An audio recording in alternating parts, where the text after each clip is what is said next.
Muy buenas tardes. Buenas tardes.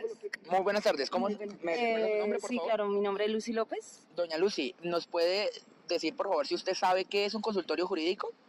Pues yo tengo entendido que un consultorio jurídico es un consultorio donde uno va a poner como de abogados y eso, de pronto, de pronto como demandas o para cualquier cosa de eso.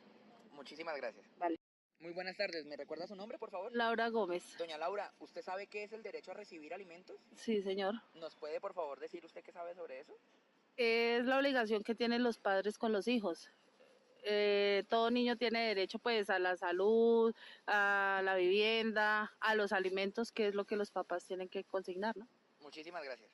Buenas tardes. ¿Me recuerda su nombre?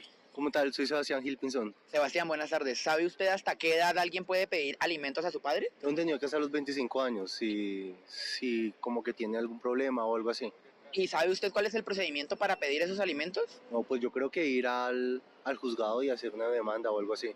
Ok, y personalmente, ¿usted qué opina de las personas que se sustraen de esa obligación de dar sus alimentos? Yo creo que eso es como un tema ser mala persona. Sí, es como ser mal padre. Y eso pues está mal. Muchísimas gracias.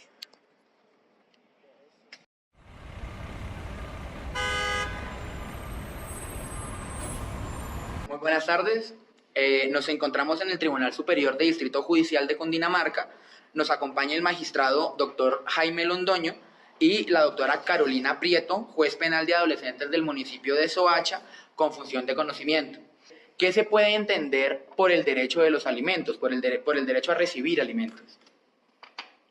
Pues el derecho a recibir alimentos es la facultad o el vínculo que puede existir entre una persona que se llama alimentante y otro que se llama alimentario, y faculta a uno en función del otro para que éste le satisfaga sus necesidades básicas y sus necesidades a una buena sobrevivencia. Que los alimentos pueden ser o deben ser necesarios y congruos, es decir, no solamente aquellos básicos para la subsistencia del ser humano, sino los adecuados para todo el proceso de acuerdo a la condición social de desarrollo de la persona alimentada.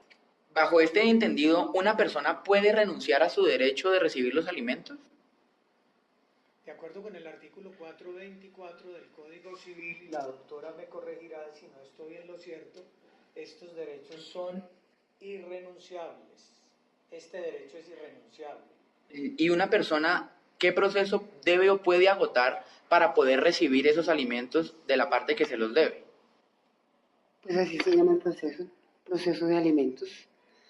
Precisamente tiene que demostrar que no se le están brindando para poder interponer una demanda y solicitar que la persona obligada a brindárselos se los dé. ¿Y solamente se le deben alimentos a los hijos? ¿O también podemos deberle alimentos a los padres, a los abuelos, al cónyuge? El artículo 411 que tiene ahí a la mano la doctora del Código Civil establece a quién se den alimentos. Fundamentalmente hay un vínculo de parentesco y también del vínculo de parentesco está el vínculo de unión marital, y por supuesto hay una última categoría que es al donante, a quien ha donado en favor del donatario, también le asiste. Si quiere, doctora, recuérdenos quiénes son las personas que tienen derecho a alimentos. Bueno, conforme al artículo 411 del Código Civil, son titulares del derecho de alimentos el cónyuge, los descendientes, los ascendientes, a cargo del cónyuge culpable, el cónyuge divorciado, separado de cuerpo sin su culpa, a los hijos naturales, su posteridad y a los nietos naturales. Claro que eso fue modificado cuando tuvieron igualdad de derechos. Los ascendientes naturales, los padres adoptantes, es muy importante, a los hermanos, al que hizo una donación cuantiosa si no hubiere sido rescindida o revocada. La acción del donante se dirigirá contra el donatario. No se deben alimentos a las personas aquí designadas en los casos en que la ley se los niegue. Digamos, estábamos hablando de los cónyuges, pero estos deberes que tienen los cónyuges o las parejas son recíprocos entre ellos. Entonces los cónyuges están en igualdad de posiciones y la obligación o el deber de ayuda mutua, por supuesto, es recíproca. ¿O usted qué piensa, doctora, en sus ya largos y extensos matrimonios? Son absolutamente recíprocos. ¿Bajo qué circunstancias las personas pueden o deben pedirle los alimentos a quien se los vayan a pedir? Entonces, para que hayan alimentos se necesitan 3 circunstancias específicas: el vínculo, la capacidad en el alimentante y la necesidad del alimentado. Para pedirlos se tiene que demostrar esta tercera. El Y derecho civil es a ruego. Nadie le va a dar lo que no ha pedido, pero tampoco le van a dar lo que no necesita. La doctora está haciendo alusión al principio dispositivo del derecho civil, que en el derecho civil siempre tiene que haber una activación por parte de un particular para que el derecho se haga efectivo. digamos que la doctrina y la jurisprudencia han zanjado este debate por muchos años, y es si los hijos matrimoniales y los extramatrimoniales, que en su tiempo se llamaron los bastardos, tienen los mismos derechos ante la ley hoy en día. Pues eso es nuestra historia del derecho europeo, en que llamábamos hijos legítimos a los habidos dentro del matrimonio, e hijos ilegítimos y de dañado y punible ayuntamiento, los que están por fuera del matrimonio. Entonces la jurisprudencia nos ha enseñado que esas diferenciaciones son excluyentes y por fuera de toda naturalidad. Lo que busca el derecho es ser natural y ser congruente y ser justo y ser ético. Incluso en uno de los apartados también habla de los adoptados.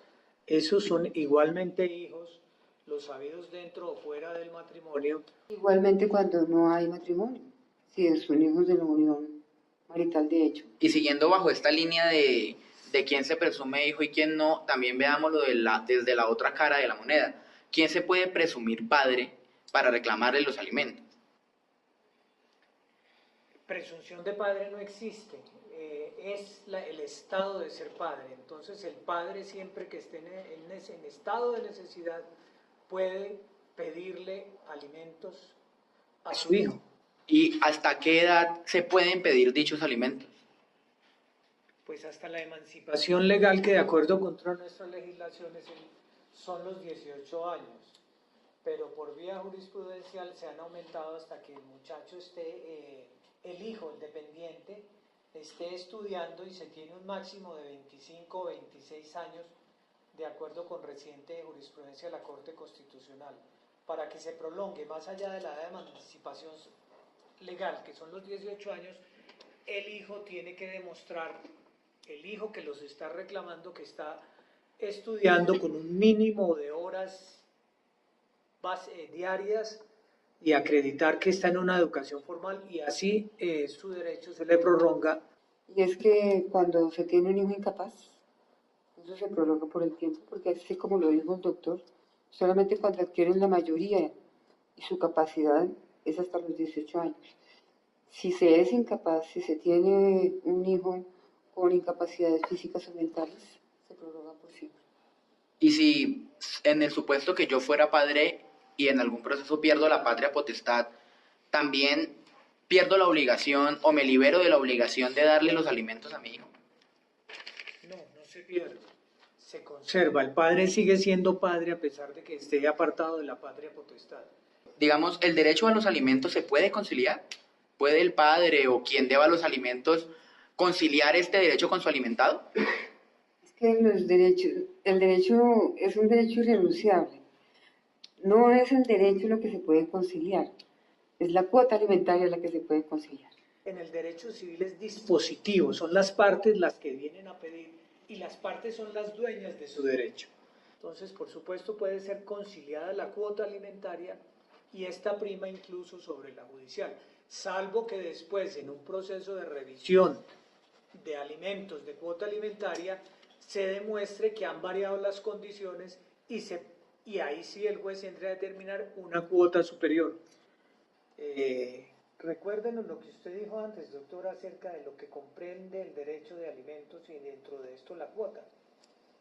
Pues están los alimentos, la vivienda, la educación, la recreación, la salud. Siguiendo en el plano del tema civil, quisiéramos que nos explicaran un poco sobre qué es la presunción de paternidad. La presunción de paternidad es la situación en que un nacido se vincula directamente a un padre y a una madre sin necesidad de ningún reconocimiento ni legal, ni voluntario, ni ninguna otra naturaleza. Hay una cosa que es muy importante que se entienda en este tema, y es lo que dijo el doctor antes.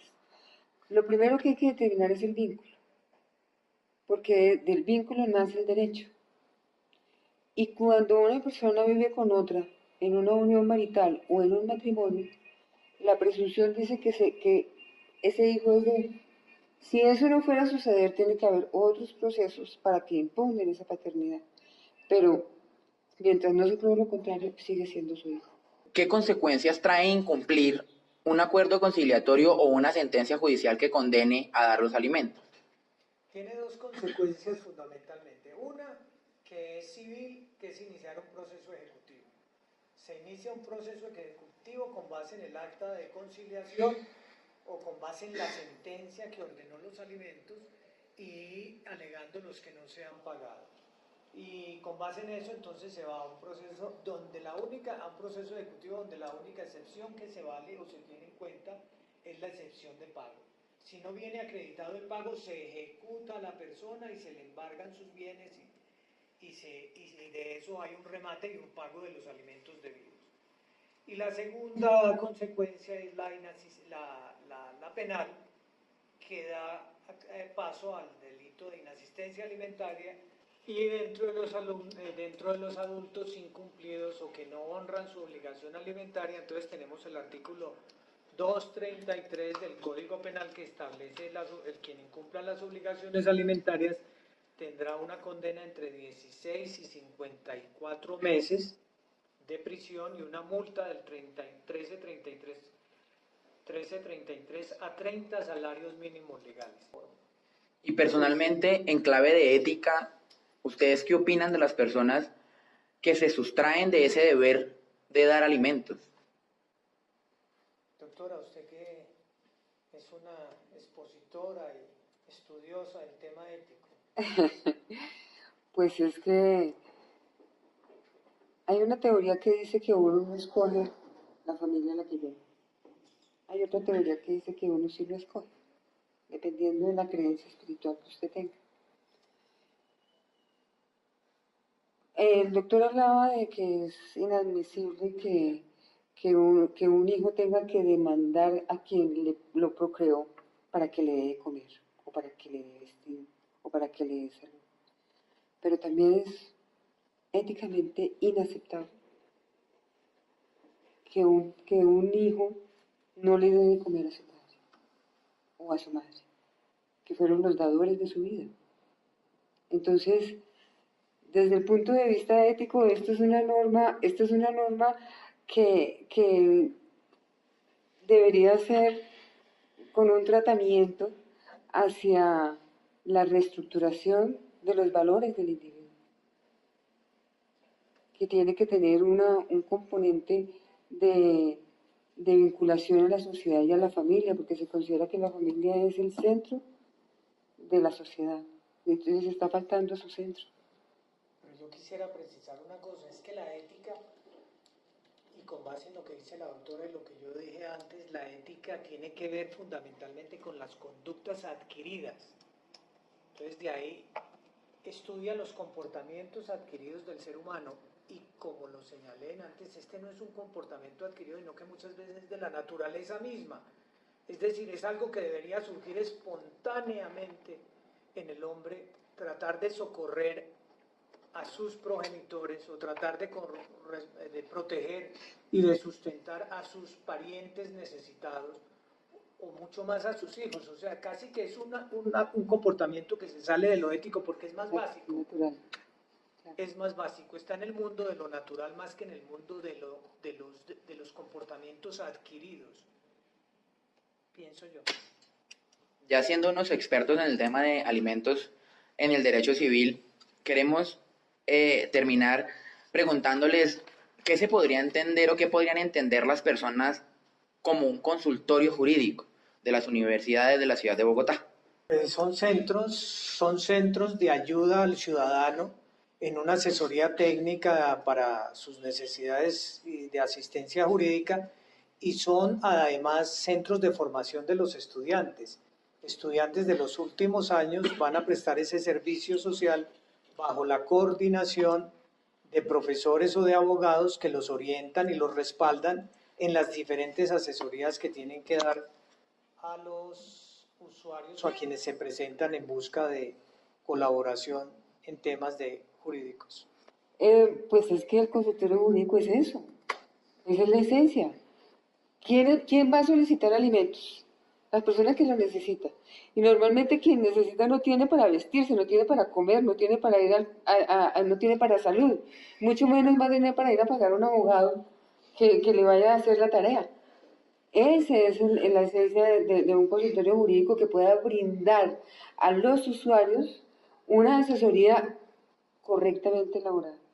Porque, curiosamente, muchas de las asesorías no están encaminadas hacia lo correcto y lo que hacen es enredar a las personas. O sea, Pero debe tener ese comportamiento ético de responder gratuitamente a la necesidad del usuario. digamos que la atención de los consultorios jurídicos, sea estrato 1 y 2, beneficia a las personas para poder solicitar ante la jurisdicción los alimentos, ya que están en un estado de necesidad que hablábamos hace un momento. Sí, pero eso es un equívoco. Le voy a decir por qué. Porque uno puede ser estrato 4, o puede ser estrato 5, o puede ser estrato 6, y tener problemas alimentarios, y no tener cómo pagarlos. Porque supuestamente vivimos de las apariencias y se puede decir que se tiene mucha plata porque se vive en el Chicó o en cualquier otro lugar, y resulta que son padres que también deben alimentos. Entonces ese muchachito, por pertenecer a un estrato 4, o a un estrato 5, o a un estrato 6, no puede acudir a un consultorio jurídico. Estamos siendo excluyentes. Muchas gracias por atendernos y esperamos que la academia y los consultorios jurídicos sirvan como un medio para que las personas puedan recibir ese derecho que los demás les deben. Gratitud también a la doctora Carolina que nos acompañó, al joven camarógrafo que ha estado aquí pendiente de una buena grabación y bienvenido siempre. Muchas gracias. A la orden.